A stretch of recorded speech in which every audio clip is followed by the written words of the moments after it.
When starting out, most of us think that one YouTube channel is more than enough work. And if you have a business or passion you plan to tie to that channel, then I would agree. Quality over quantity in the long run will help you grow a stronger brand.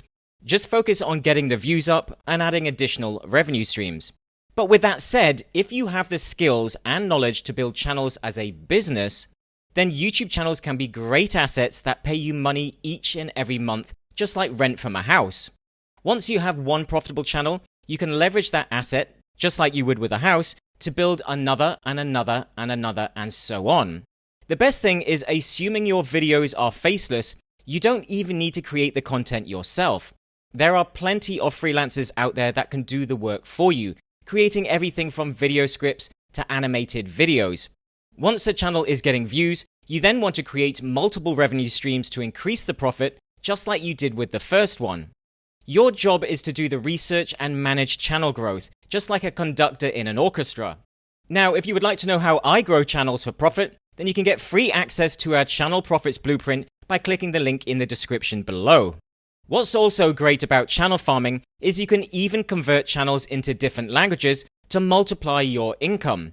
After all, you already have the videos. All you need to do is get a new voiceover in each language and get someone to tweak it to make sure that the video matches the voice. It's easier money as most of the work is already done. Now, I often get asked, why don't you just have subtitles in different languages?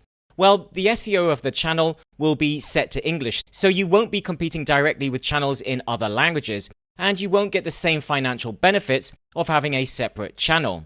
There are many untapped languages you don't even see as an English speaker. For example, Japan, Thailand, Indonesia, Mexico, and Brazil are massive emerging markets on YouTube. The most spoken languages on YouTube currently are English, Mandarin, Hindi, Portuguese, and Spanish. If you were to pick just one of those languages for a second channel, I would go with Spanish, as it's probably the most lucrative after English. So forget building a Bitcoin portfolio, start building your YouTube assets that pay you passive income each and every month. It's way less risky and way more scalable. Now, if you would like to continue to discover more about the different ways you can make money on YouTube, then I'll put a link to our full playlist in the corner of this video. Until next time.